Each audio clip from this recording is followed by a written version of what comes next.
ये बात उनको लगी कि एक आदमी आपके खिलाफ कुछ भी नहीं कह रहा है, आपका सम्मान दे रहा है, सब चीज कर रहा है, फिर आपने बिना मतलब गठबंधन तोड़े, जबकि आपको लाभ भी मिला है। तो ये सारी चीज बेशक नुकसान हो रहा है, वो युवा है तेजी में बढ़ रहा है और अपने वोट बैंक को जो नया वोट बैंक खड़ा कर रहा है, एक मजबूत हस्ताक्षर बन चुका दलित, खासतौर पर दलित वोटर के बीच में सीधा सीधा विकल्प है, मजबूत विकल्प। पवार और आप देख रहे हैं एलकेबी हिंदुस्तान। उत्तर प्रदेश की सियासत में इन दिनों बहुजन समाज पार्टी की सुप्रीमो मायावती की सक्रियता को लेकर चर्चाएं हैं। आपको बता दें कि पूर्व में कुछ दिन पहले ही बहुजन समाज पार्टी की सुप्रीमो मायावती ने 2027 के विधानसभा चुनाव की तैयारियों को लेकर लखनऊ में एक मीटिंग की है, जिसमें बहुजन समाज पार्टी के तमाम जनपदों से, उत्तर प्रदेश के तमाम जनपदों से जो पदाधिकारी हैं वो पहुंचे हैं और जो सक्रिय नेता बहुजन समाज पार्टी के हैं वो तमाम लोग उस मीटिंग में मौजूद रहे, जिसको लेकर चर्चाएं हैं कि 2027 के विधानसभा चुनाव में बहुजन समाज पार्टी मजबूती से चुनावी तैयारियों में जुटी हुई है। तो क्या बहुजन समाज पार्टी जो पूर्व के चुनाव, चाहे 2022 का विधानसभा चुनाव हो या 2024 का लोकसभा चुनाव हो, उनमें जिस तरह का प्रदर्शन बहुजन समाज पार्टी कर रहा है, क्या बहुजन समाज पार्टी 2027 में कुछ नया करने की तैयारी में है? क्योंकि उत्तर प्रदेश की सियासत में चंद्रशेखर आजाद की एंट्री ने कहीं ना कहीं बसपा सुप्रीमो मायावती को असहज कर दिया है। तो लोकेश सलारपुरी जी हमारे साथ मौजूद हैं, जिनसे चर्चा करेंगे कि उत्तर प्रदेश की सियासत में जिस तरह से बहुजन समाज पार्टी की सुप्रीमो मायावती की सक्रियता है उसको लेकर किस तरह से देखते हैं। सबसे पहले तो लोकेश जी आपका स्वागत है। बहुत बहुत धन्यवाद परवेश भाई आपका।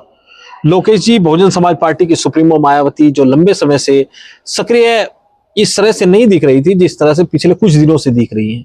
बहुजन समाज पार्टी की सुप्रीमो मायावती द्वारा पिछले दिनों एक मीटिंग की गई जिसमें बहुजन समाज पार्टी के तमाम पदाधिकारियों को वहां पर बुलाया गया, किस तरह से देखते हैं?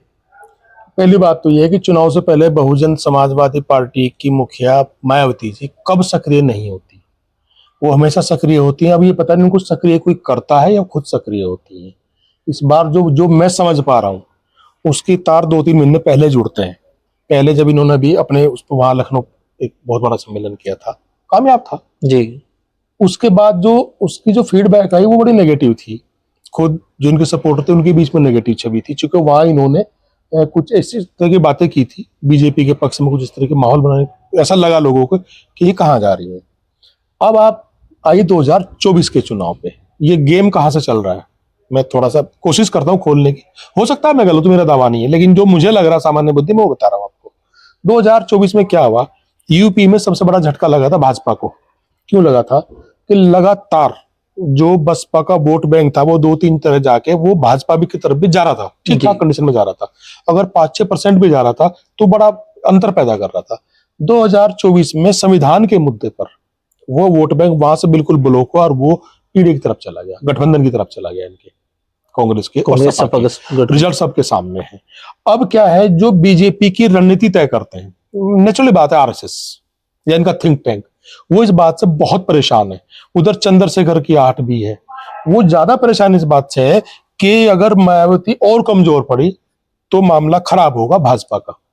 अब उनकी कोशिश लगातार ये है कि किसी भी तरीके से, पहली बात तो मायावती का वोट बैंक हमें मिले, लेकिन अगर हमें ना मिले तो कम से कम गठबंधन को ना मिल पाए, वो वापस बहन जी की तरफ चला जाए। ये पूरी प्लानिंग है। अब आपने देखा होगा पिछले दिनों ब्राह्मणों के कुछ मीटिंग हुई थी, बड़ा हाईलाइट किया गया था उस मामले का। उसमें लगातार मायावती के बयान आ रहे, ब्राह्मणों को सम्मान देंगे, ये करेंगे।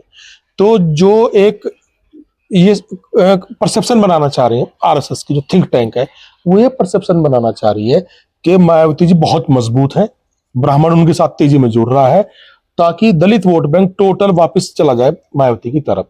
उससे भाजपा का अपना जो मामला सेट होता है, ब्राह्मण वोट कहीं नहीं जाएगा, तगड़े समाज का वोट सारा वहीं जाएगा जहां हमेशा जाता गया है। 16-17% वोट ये है, ये हमेशा इनको मिलता रहा, वो जनसंघ के जमाने से मिलता है, वो कहीं नहीं जाता। थोड़ा बहुत कांग्रेस की तरफ कभी गया होगा, थोड़ा बहुत कर रहे थे, लेकिन मूल वोट बैंक उसका वो वहीं जाएगा हमेशा, इस बार भी वहीं जाएगा। लेकिन जनता में परसेप्शन ये देना चाह रहे हैं कि मायावती के साथ में ब्राह्मण भी जुड़ रहे हैं और भी लोग जुड़ रहे हैं, तो मायावती बहुत मजबूती से चुनाव लड़ेगी, ताकि उनका जो बसपा का अपना मूल वोट बैंक है वो लौट कर ना चंद्रशेखर की तरफ जाए, ना गठबंधन के साथ जाए। अगर भाजपा के साथ नहीं आता तो कम से कम टोटल मायावती के साथ चला जाए, और उसके बाद इनकी स्थिति क्लियर हो जाती है। तो क्या आपको लगता है कि ये केवल 2027 के विधानसभा चुनाव में ये दर्शाने के लिए है कि सिर्फ मजबूत हो रही है, ये दर्शाना है, या रियल में हो रही है? बिल्कुल नहीं हो रही है। कैसे हो जाएंगी, क्या कारक है, किस वजह से मायावती मजबूत होगी? मायावती का जो मूल वोट बैंक है वो कभी भी संविधान को लेकर समझौता नहीं कर सकता। उसके दिमाग में बात अंदर तक घुसी हुई है कि संविधान को लेकर भाजपा का रुख क्या है, ये तो सबको पता है। इतना अब तो मूर्ख भी समझ रहा है भाई। और उनका वोट बैंक तो बहुत अवेयर है, दलित वोट बैंक तो उन्हें साफ पता है संविधान को लेकर इनकी सोच क्या है। तो कैसे चला जाएगा वहां वो? मायावती उनके साथ जुड़ी साफ दिखती है कि भाजपा के इशारों पर काम करिए, तो आम मैसेज है ही। मायावती के वोटर्स के बीच में एक आम मैसेज तो ये है ही। और फिर दूसरी बात, मैं पहले बहुत बार कहता हूँ, राजनीतिक दशा दिशा युवा तय करते हैं। जो दलित युवा है वो तो कुछ और ही सोच के बैठा है, वो तो बहुत उग्रता की तरफ खासकर जाटाऊ। खासकर जाटाऊ। चंद्रशेखर उनके सामने विकल्प खड़ा हुआ है, इधर विकल्प खड़े हो गठबंधन। तो कहां मजबूत है ये मायावती? मुझे लगता बिल्कुल मजबूत नहीं है। और इस बार ये भेद भी खुल जाएगा। तो ये जिस तरह से लगातार मीटिंगें हो रही हैं, बहुजन समाज पार्टी की सुप्रीमो मायावती ने लखनऊ में मीटिंग की है अपने पदाधिकारियों की और कहा है कि 2027 में हम पूर्ण बहुमत की सरकार बनाने जा रहे हैं।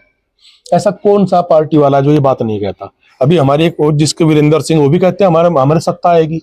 सभी लोग ये कहते हैं कि हमारी सत्ता आने वाली, हम मुख्यमंत्री बनेंगे, हम ये करेंगे, हम पहला साइन ये मारेंगे, दूसरा साइन ये मारेंगे। सभी बोलते हैं भाई। मायावती का वो दौर चला गया, वो लौट के नहीं आएगा। ये बात आप समझ लीजिए। इसमें उनकी बहुत सारी गलतियां हैं, बहुत सारी चीजें जो उन्होंने की अतीत में, वो सारी चीजें सामने है। और जनता एक बार, दो बार, तीन चार बार देखती, फिर बार बार नहीं देखती। एक बहुत बड़ा फर्क है, एक चीज से और भी पड़ा है। पिछले 19 के चुनाव में समाजवादी पार्टी ने इनके साथ गठबंधन किया था, ठीक। और मैं आप पहले एक चीज और बता दूं अखिलेश के बारे में। अखिलेश ने आज तक मायावती को लेकर कोई भी आलोचनात्मक टिप्पणी नहीं करी है अपने पूरे कैरियर में। आप 2012 से 2007 से देख ले, चाहे 2012 से देख ले, चाहे 2017 से देख ले, या 22 में देख ले। 19 के चुनाव में गठबंधन किया, हालांकि उसका नुकसान हुआ अखिलेश को। खुद उनकी जो पत्नी है डिंपल यादव, उन्होंने उनके पैर बीच में सार्वजनिक तौर पे मायावती के, ठीक है। उसके बाद क्या हुआ कि लाभ मिला किसको? बीएसपी को। वो तो उसी सीटों पर है सपा। तो उसके बाद बिना किसी कारण के अचानक गठबंधन तोड़ दिया। ये चीज कहीं ना कहीं जो दलित वोट में उनको बुरी लगी। ये बात उनको लगी कि एक आदमी आपके खिलाफ कुछ भी नहीं कह रहा है, आपका सम्मान दे रहा है, सब चीज कर रहा है, फिर आपने बिना मतलब गठबंधन तोड़े, जबकि आपको लाभ भी मिला है। तो ये सारी चीजें धीरे धीरे करके कंपाइल होते हैं दिमाग में आदमी वोटर के, वो भूलता नहीं है।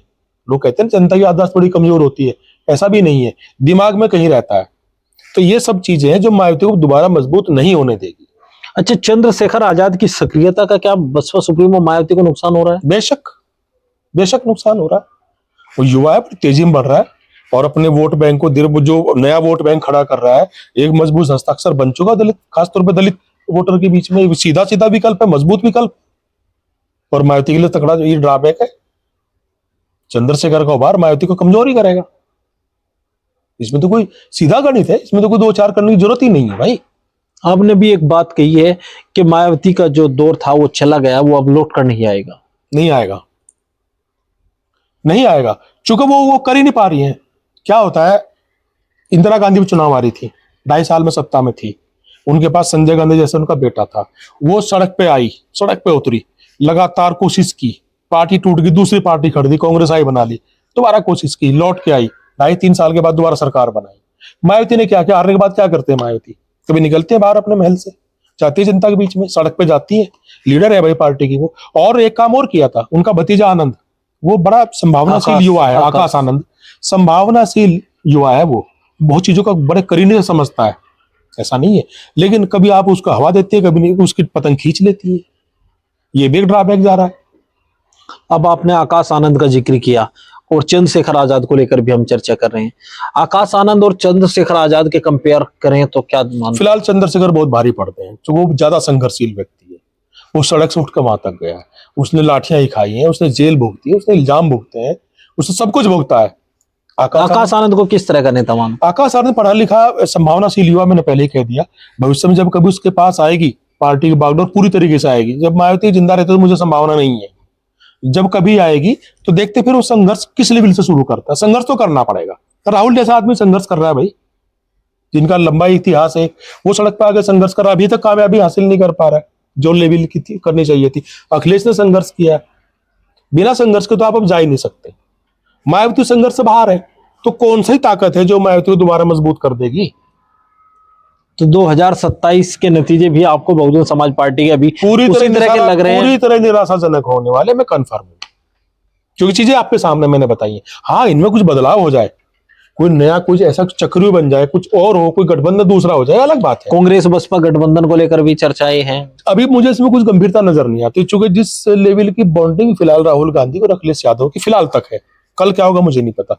आज की तारीख तक जो बॉन्डिंग है, मुझे लगता नहीं कि उतनी वहां मजबूती है। दूसरी बात, अब मायावती पर विश्वास करना बहुत मुश्किल है।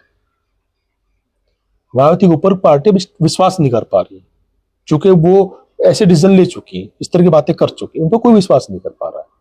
एक दूसरे गठबंधन को लेकर भी चर्चाएं चलती है, AIM-IM और BSP के गठबंधन को लेकर भी चर्चाएं हैं, अब देखें क्या होता है।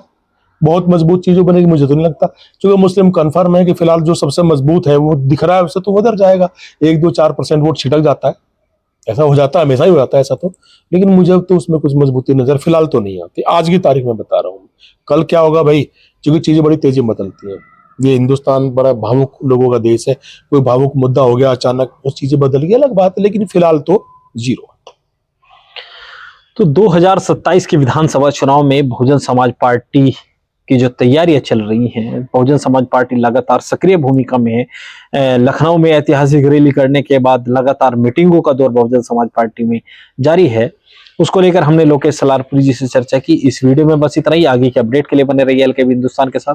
जय हिंद।